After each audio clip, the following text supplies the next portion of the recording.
Teman-teman yang dirahmati Allah Subhanahu wa taala, di ayat kedua surat Al-Ankabut Allah menyampaikan sebuah sindiran. Allah nyindir dengan bahasa, emangnya manusia pikir Allah akan biarin aja mereka mengatakan kami telah beriman, sementara mereka tidak diuji. Ini Allah lagi menyindir orang-orang yang selama ini berputus asa setelah beriman. Berputus asa setelah berhijrah. Berputus asa dan mengeluh setelah bertaubat. Allah lagi nyindir mereka nih. Seolah-olah Allah bilang, kenapa setelah kalian beriman malah kalian masih berkeluh kesah? Kenapa kalian setelah bertaubat malah menjadi ragu kepada Allah?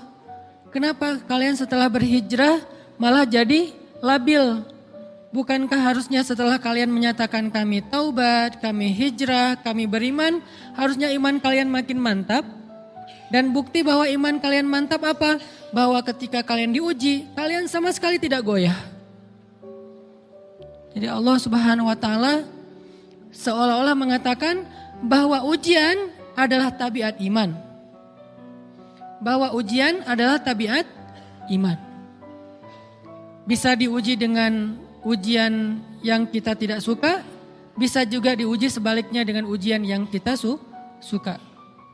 Bisa diuji dengan ujian yang sifatnya fisik, bisa diuji dengan ujian yang sifatnya harta, bisa juga diuji yang lebih berat lagi dengan ujian yang sifatnya perasaan. Yang jelas semuanya diuji. Bisa diuji dengan ujian musibah, bisa juga diuji dengan godaan-godaan dari syaitan yang melalui hawa nafsu kita. Bisa diuji dengan kemarahan, dipancing oleh orang lain untuk marah, dipancing di sosmed untuk ngebalas komen-komen mereka, dipancing untuk berdebat, dipancing untuk akhirnya kita saling menjudge, saling menjatuhkan, saling menjelekkan. Ini semuanya bentuknya ujian. Makanya Allah Subhanahu wa taala mengatakan di pembukaan surat Al-Ankabut, kalau ujian itu adalah tabiat iman. Ujian dan keimanan itu nggak bisa dipisahkan. Apa hubungan antara iman dengan sabar? Sehingga Allah Subhanahu wa taala menilai keimanan seseorang itu dengan cara mengujinya. Apa hubungan antara iman dengan sabar? Ternyata ciri yang paling jelas orang yang imannya baik adalah sabarnya. Makin baik imannya, harusnya makin kuat kesabarannya. Jadi orang yang paling beriman itu tidak dilihat dari wawasan agamanya.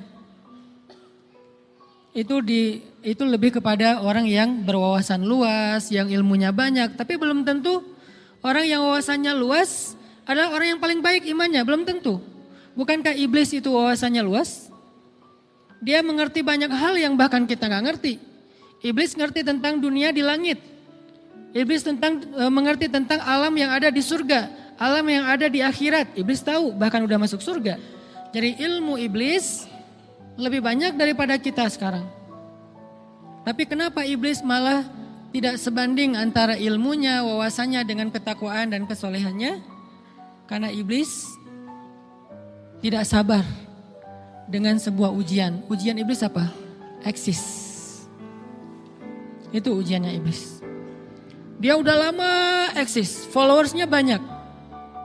Setiap dia posting, orang berlomba-lomba jadi first like. Setiap dia posting, di repost rame-rame. Di YouTube viral. Channelnya tuh paling banyak subscribersnya. Iblis. Coba cari nanti di YouTube, iblis. Ada nggak channel? Itu udah viral banget loh, eksis banget. Tiba-tiba datang pendatang baru. Muncul pendatang baru. Pendatang baru ini tiba-tiba melejit. Followersnya langsung nambah, kejar-kejaran akhirnya disalib. Pas lagi kayak gitu dia nggak kuat dengan ujian nama besar, ujian eksistensi, ujian popularitas, ujian siapa yang lebih dihargai, ujian-ujian kayak gitu. Sama kayak kita kadang-kadang ngerasa udah banyak jasa dalam sebuah organisasi, udah banyak jasa dalam sebuah komunitas, udah banyak jasa dalam sebuah lingkungan, masjid, sekolah, organisasi, teman-teman. Kita yang paling sering berkorban. Tapi ternyata yang eksis, yang masuk media, yang masuk TV justru orang lain. Itu kan ujian ya. Nah ini nih yang kadang-kadang ujian namanya zulzilu, diguncang perasaannya. Bukan diuji dengan fisik, kadang-kadang ujian sakit, capek, lelah, buat kita bisa kita lalui tuh dalam sebuah organisasi nih. Kita lagi bikin kegiatan sosial, baksos di sekolah, dengan OSIS-nya, dengan ROHIS-nya, di kampus, dengan BEM-nya, dengan LDK-nya, kita bikin acara baksos. Kan effortnya lumayan ya. Kita begadang untuk meeting, kita survei lapangan, kita kerja malah tidur sehari cuma 1,5 jam, 2 jam. Fisik kita lelah, fisik kita capek, kadang sampai sakit. Sampai dirawat di rumah sakit gara-gara kena misalnya tipes gitu, gara-gara kita habis-habisan bekerja. Itu buat kita nggak masalah. Ujian fisik kita lalui. Dan besok mau ngadain lagi, kita yang paling semangat dan aktif. Nggak masalah capek juga. Nggak masalah juga kita lelah. Nggak masalah kurang tidur. Nggak masalah berjalan jauh. Nggak masalah. Satu, ujian harta. Kita yang justru nombokin. Kita yang nalangin dulu modal-modal untuk kegiatan-kegiatan tersebut. Kalau ternyata nggak tercover dananya, akhirnya nggak bisa dibalikin talangan kita, nggak apa-apa, kita ikhlas. Kita berkorban dengan harta kita. Butuh apa? Saya bayarin. Butuh apa? Kita lewatin ujian harta. Tapi begitu ujian perasaan, kita udah capek, lelah, kurang tidur, nombokin, nalangin, habis-habisan. Ternyata teman kita yang jadi ketua panitia ada kadang cuma masalah itu doang. Atau dia yang jadi PR-nya. Yang namanya PR ketika diliput oleh media kan dia yang muncul mukanya kan. Akhirnya diundang oleh misalnya hitam putih lah atau apalah. Kok dia yang muncul di sana? Atau diundang berdua tapi sampai di sana dia yang banyak ngomong, kita diam aja. Pulang-pulang pundung. Begitu besok mau ngadain lagi udah gak mau terlibat. Left group. Kenapa itu terjadi? Ujian zulzilu, perasaan. Itu yang dialamin oleh iblis. Iblis rela banget disuruh beribadah, sujud beribu-ribu tahun, kuat iblis. Kalau kita mungkin jidatnya hitam, kalau iblis mungkin udah kepala-kepalanya hitam, saking rajinnya sujud. Wah, ibadahnya udah ribuan tahun. Iblis disuruh berkorban dengan harta yang dia miliki, dia kasih aja semuanya. Tapi kalau disuruh dia ngalah dari Adam untuk memimpin alamin, menjadi khalifatullahi fil ard, menjadi pemimpin, wakilnya Allah di muka bumi, buat iblis ini berat. Kenapa dia? Ana khairum min, saya lebih baik daripada dia. Saya lebih senior daripada dia. Saya lebih sehat daripada dia. Saya lebih keren daripada dia. Saya lebih. Ujian emosional, ujian ego, ujian perasaan. Itu yang lebih berat buat kita. Kadang sakit dan dirugiin orang lain, teman segala macam kita masih oke lah. Selama ini asal kita ngumpul selalu gua yang bayarin, oke deh gak usah dibahas. Baru dibahas nanti pas sakit hati. Kalau belum sakit hati kan gak dibahas kan. Gak apa-apa deh kita terus yang bayarin, kita traktirin ngopi apa segala macam. Gak pernah dibahas. Kebersit sih di benak kita, cuman gak mau dibahas. Kenapa? Udahlah biarin aja, easy going. Kemudian kayak kita yang capek harus rempong sana kemari segala macam. Selalu acaranya di rumah kita, akhirnya kita yang bayarin, kita yang rempong, nyiapin segala macam, bebersih sendiri. Tapi begitu ada yang nyakitin perasaan kita sedikit aja, semua itu balik lagi. Dari dulu ya, nah keluar kan? Kenapa? Dipancing oleh ujian perasaan. Jadi ternyata yang paling berat itu adalah zulzilu, diguncang perasaannya. Kita kadang-kadang habis-habisan buat seseorang, nggak masalah.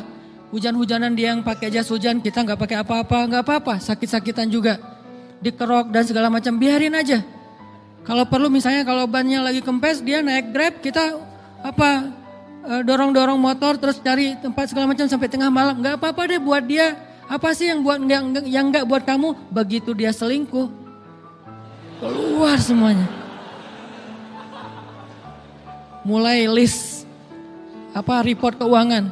Wah dulu sekian, sampai uang receh-receh juga dihitung kan ya. Kenapa bisa kayak gitu? Perasaan kan? Nah ini nih yang kita coba belajar. Mungkin malam ini kita lebih banyak membahas tentang sabar terhadap ujian perasaan. Karena banyak macam-macam ujian Nah, gimana kita memanage perasaan kita, gimana cara kita merecovery perasaan kita dengan bab sabar. Insya Allah nanti akan kita lanjutkan setelah selesai sholat isya. Barakallah. Bismillahirrahmanirrahim. Teman-teman yang dirahmati Allah Subhanahu wa taala, kita lanjutkan tentang masalah sabar. Terutama sabar zulzilu, ketika kita diuji dengan ujian ego, marah, perasaan, sakit hati, yang kayak gitu-gitu. Ini ujian jauh lebih berat daripada ujian fisik dan ujian harta. Termasuk rasa cinta, rasa benci, kadang itu menjadi ujian. Kenapa ujian bikin kita jadi tidak lagi logis, nggak realistis, dan kadang-kadang mengabaikan hal-hal nilai-nilai yang kita selama ini pegang sebagai satu kebenaran. Kita ngabaikan batasan-batasan syariat. Ini semuanya ujian dari Allah Subhanahu wa taala. Sehingga tidak disebut orang yang beriman kecuali ketika Allah Subhanahu wa taala melihat dia sabar dalam ujian. Kalau dia nggak sabar dalam ujian, malah di dalam pembukaan surat Al-Ankabut tadi Allah menggolongkan mereka termasuk orang-orang yang munafik. Apa arti yang orang munafik? Orang yang mengaku beriman tapi sebetulnya dia tidak beriman. Apa salah satu buktinya? Dia tidak sabar. Jadi kalau kita mau menilai diri kita mukmin atau munafik, dan ini bukan materi untuk menjudge orang lain, oh ternyata dia itu munafik, bukan. Lagi-lagi konsep kita belajar itu angle-nya untuk diri kita sendiri. Saya sangat tidak merekomendasikan kita belajar untuk mendapatkan kaca pembesar, mencari-cari kesalahan saudara kita. Tapi kita belajar untuk semakin bisa bercermin untuk menemukan aib dan kekurangan diri kita. Jadi semakin kita tahu ilmu agama, semakin kita tahu ayat dan hadis, semakin kita punya cerminan untuk menilai diri kita dan memperbaiki diri kita. Bukan nyari kaca pembesar untuk memperjelas aib-aib dan kesalahan orang lain. Kalau kita pengen menilai diri kita ini orang yang mukmin atau munafik, caranya lihat aja kita sabar nggak nih, terutama dalam masalah emosional, dalam masalah ego, dalam masalah marah, dalam masalah hawa nafsu, dalam masalah perasaan cinta, dalam masalah benci segala macam, masih bisa nggak kita adil bahkan kepada orang yang kita benci? Adil kepada orang yang kita benci, adil kepada musuh sekalipun. Bahwa jangan sampai kita gara-gara gak suka kepada seseorang, kita berlaku zalim kepada dia. Jangan. Ini berarti kita harus ngelawan ego kita sendiri. Ego untuk memaafkan orang lain. Ego untuk bisa melupakan kesalahan orang lain. Ego untuk bisa berlapang dada dengan hal-hal yang gak nyaman daripada orang lain. Ini adalah ujian yang paling berat. Di situ kita bisa lihat kita nih mukmin atau munafik. Kalau nggak pernah sabar sama sekali dalam masalah ego, dalam masalah emosional, berarti jangan-jangan kita tergolong di antara orang-orang yang kata Allah wa ma hum bimu'minin. Mereka bukan orang yang beriman. Kata Allah di surat Al-Ankabut, mereka itu adalah wala ya'lamannallahul munafikin, orang-orang yang munafik. Nauzubillah min dzalik. Kalau kita merasa pernah sabar terhadap emosi kita, sekarang kita lihat sesering apa kita sabar terhadap emosi kita. Maka derajat seorang mukmin tergantung tingkat kesabarannya. Ada yang orang sabar hanya kalau disakiti dengan satu kata. Ada yang sabar dengan satu kalimat. Ada yang sabar dengan satu paragraf. Ada yang sabar dibully rame-rame juga dia sabar. Berarti lahum darajatun inda rabbihim. Orang beriman juga bertingkat-tingkat. Dan tingkatan itu tergantung tingkat kesabaran kita dalam menghadapi ujian. Salah satunya ujian emosional kita, perasaan kita. Sehingga teman-teman yang dirahmati Allah SWT, salah satu program kita untuk terus mengembangkan diri, program untuk tumbuh, program untuk memperbaiki diri kita di hadapan Allah itu adalah coba kita program dalam sehari aja, terus kita nilai berapa kali kita berhasil ngelewatin ujian emosional. Bukan cuma marah, termasuk cinta, benci, tersinggung, sakit hati, kayak gitu-gitu. Berapa kali kita bisa berhasil melewati itu dalam sehari? Gak usah seminggu, sehari aja. Di jalan, sama temen, di grup WA, di IG, di Twitter, di mana gitu. Coba kita lihat berapa kali kita bisa menahan diri kita dan bersabar. Bukan berarti tidak respon ya, bukan berarti pasif. Kita bisa merespon tapi dengan cara yang elegan. Kita bisa merespon tanpa harus memperlihatkan emosional yang meledak-ledak. Bukan berarti ketika disakiti orang, dihina dan segala macam kita diam aja.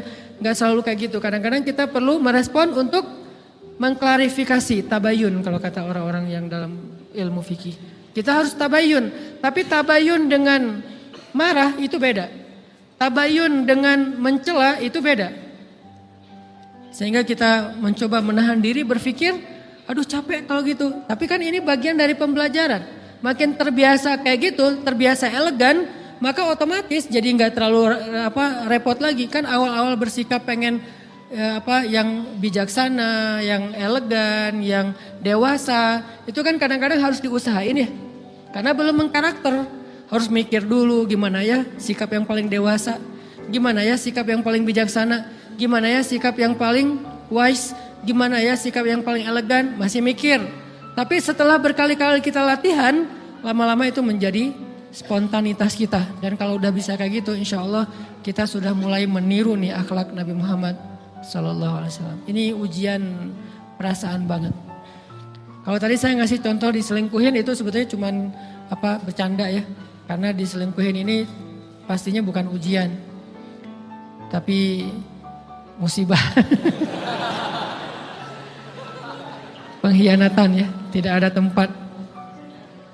Gimana kita ngelawan perasaan kita kalau lagi kayak gitu? Gimana kita ngelawan perasaan kita kalau lagi diuji? Gimana cara kita bersabar? Karena iman dan sabar itu bisa dibilang satu paket. Nggak disebut orang beriman kalau nggak sabar. Dan insya Allah orang yang sabar itu adalah ciri-ciri orang beriman. Nggak mungkin disebut orang beriman kalau nggak sabar. Kita pikir memang iman itu hanya ucapan. Kalau iman itu cuma ucapan, inna sholati wa nusuki wa mahyaya wa mamati lillahi rabbil alamin, gampang. Kalau iman itu cuma ucapan, hasbiyallah wa ni'mal wakil, gampang. Kalau iman itu cuma ucapan, la haula wa la quwata illa billah, gampang. Kalau iman itu cuma ucapan, iyyaka na'budu wa iyyaka nasta'in, gampang. Tapi Allah mengatakan, wa ma hum bimu'minin. Ahasiban nasu ayyutraku ayyakulu amanna wa hum la yuftanun. Emangnya cukup dengan hanya mengatakan kami telah beriman lalu tidak diuji? Ternyata iman adalah sabar dalam ujian. Jadi nggak mungkin orang disebut beriman sementara dia tidak sabar, sementara dia emosional, sementara dia temperamen, sementara dia orangnya meledak-ledak, sementara dia orangnya mengeluh, sementara dia orangnya berputus asa. Nggak mungkin. Karena ulama mengatakan la tayasu, jangan berputus asa. Fa innal ya's laisa min akhlaqil muslim atau mu'min. Karena sesungguhnya keputusasaan bukan di antara akhlak orang yang beriman. Orang yang beriman itu tidak pernah berputus asa. Serumit apapun masalah kita, kalau kita punya yakin sama Allah bahwa Allah ala kulli syai'in qadir, maka kita pasti akan punya harapan. Kalau kita yakin bahwa Allahu Akbar, sebesar apapun masalah kita, Allah lebih besar daripada masalah kita kan? Bukankah kita mendengar Allahu Akbar, Allahu Akbar. Ada gitu yang lebih besar daripada Allah? Harusnya kita tidak pernah berdoa kepada Allah sambil mengatakan, ya Allah saya punya masalah besar. Itu sama aja dengan kita ngeledekin Allah. Sama aja kayak kita datang ke teman kita bilang gini, saya mau pinjam duit. Enggak akan banyak kok, saya tahu kamu kalau kebanyakan kamu enggak akan sanggup. Kan enggak mungkin kita ngomong gitu kan ya. Saya lagi banyak hutang nih. Saya mau minta tolong sama kamu. Insya Allah saya enggak akan minta seutuhnya. Saya tahu kamu juga kurang duitnya. Saya minta dikit-dikit aja lah. Kan enggak gitu kan cara kita minta tolong. Sama aja kita doa, ya Allah saya punya masalah besar. Ngomong ke Allah punya masalah besar. Kalau kita ngomong ke manusia kayak gitu wajar. Tapi ke Allah, ya Allah saya punya masalah kecil nih. Apa? Ada hutang sedikit, berapa? 100 M. Allah kan ghaniyun, maha kaya. Jadi jangan pernah mengatakan 100 M itu besar di hadapan Allah. Kita ngeremehin Allah banget. Bukankah Allah maha kaya? Jangan pernah mengatakan bahwa musibah kita, ditinggalkan orang yang kita cintai, dibully seluruh dunia itu besar di hadapan Allah. Bukankah Allah cukup buat kamu, kata kamu? Inna sholati wa nusuki wa mahyaya hasbiyallahu ni'mal wakil. Jadi Allahu Akbar. Sehingga kalau kita berdoa, ya Allah saya punya sedikit masalah. Bukankah Umar pernah mengatakan, ya nafsi, idza daqat alaikid dunya, fala taquli ya rabbi indi hammun kabir, faquli ya hammun indi rabbun kabir.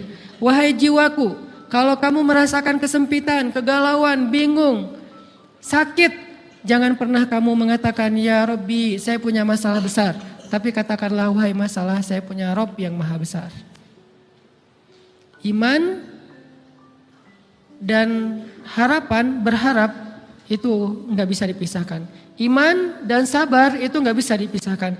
Iman dan berserah diri atau menyerahkan urusannya, tawakul atau kita nyebutnya tawakal, nggak bisa dipisahkan. Bagaimana kita mau menyebut diri kita mukmin sementara kita nggak sabar ketika diuji dengan perasaan?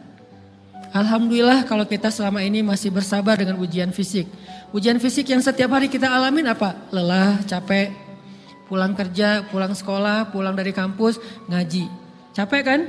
Belum lagi macet-macetan, belum mandi pula. Dari tadi pagi, dari semalam kurang tidur, dan segala macam. Lelah, capek, ngantuk. Kadang-kadang sampai drop kesehatan kita. Kita bisa lalui itu, nggak apa-apa, capek-capek juga. Yang penting saya pengen belajar. Jalan nih jauh-jauh, ada yang dari Sumedang, ada yang dari Lembang, ada yang dari Banjaran, dari mana-mana datang pengen ngaji. Jarak jauh nggak apa-apa, macet nggak apa-apa, lelah nggak apa-apa, habis duit nggak masalah.